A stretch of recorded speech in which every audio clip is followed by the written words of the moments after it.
Dana build, 35, Dana 44 rear, 30 high pinion front, 488s, ARBs, long arm pinion. So it's pretty easy upgrade. This should take care of the twisted splines I have on one side and the oil leaks that I have on both sides. You can see we're doing it in a typical driveway, so you can do this at home. No issue at all. Pretty easy. So we'll go through it. So you can see the axle seals are leaking, causing a huge mess with the vacuum plates. One of the reasons that we're swapping out the axles is we've changed the seals a few times and they still leak. There's a groove bore on the shaft. So we're getting new shafts, new shoes for the parking brake, and we're going to clean all this up with new stuff. We're changing the Dana 44 axles. You've got a hole in it to reach the bolt that goes through the retaining plate that keeps everything bolted to the housing.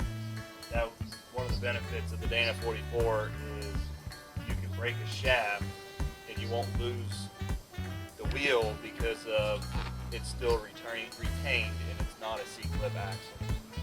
So that's one of the benefits of what we're doing, or one of the benefits of upgrading to a 44 over a 35. As you can see, we've already pulled the brakes and things like that off, and this is just the axle itself. So to remove it, it's just a 14 millimeter or a 9/16. They're interchangeable enough to take the 4 nuts off. You just slide it through the hole, and you just impact them off. And it's just a matter of grabbing, popping it loose, and you get the axle out. Slide it out, you're going to get a little oil comes out with it, so have a rag handy.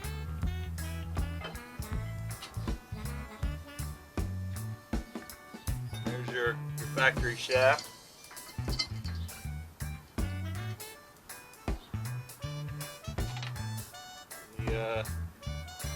The original race that comes off of it.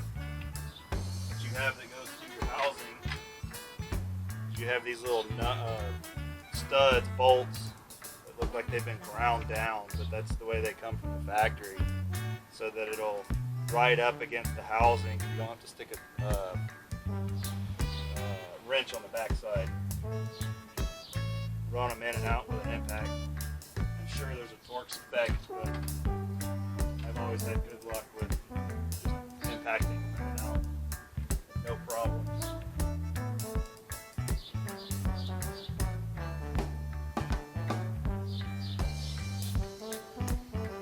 Looks good in there.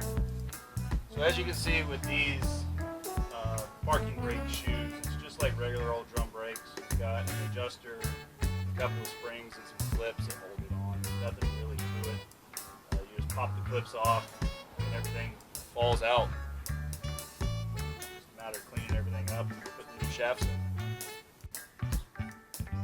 So I was looking for some brake clean. They have this CRC Pro Series. I've never used it. It's like a 1 pound can. See how well it does clean up the brakes and the oil and everything that's on here.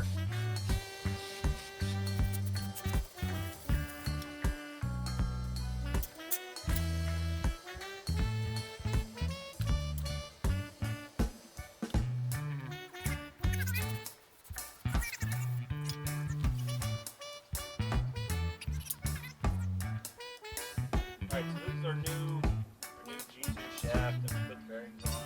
In the other video, you got the container, the seal, the bearing keeper. It's a matter of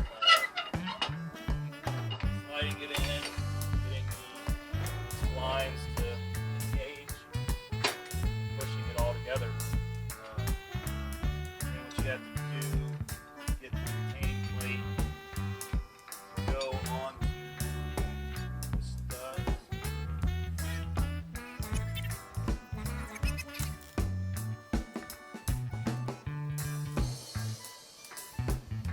As you can see here, we got all the nuts back started on the studs. I'm just going to run them back, run them back in with the impact.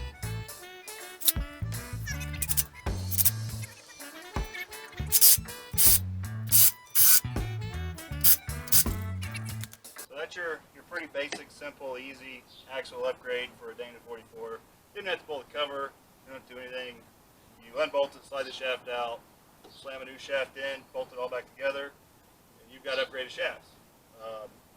These are G2 chromoly, upgraded, the whole 9 yards. So for this Jeep, that's chromoly in the back, and I've got Alloy USA chromolys in the front. So it's pretty good to beat on for a little bit, and we'll go from there.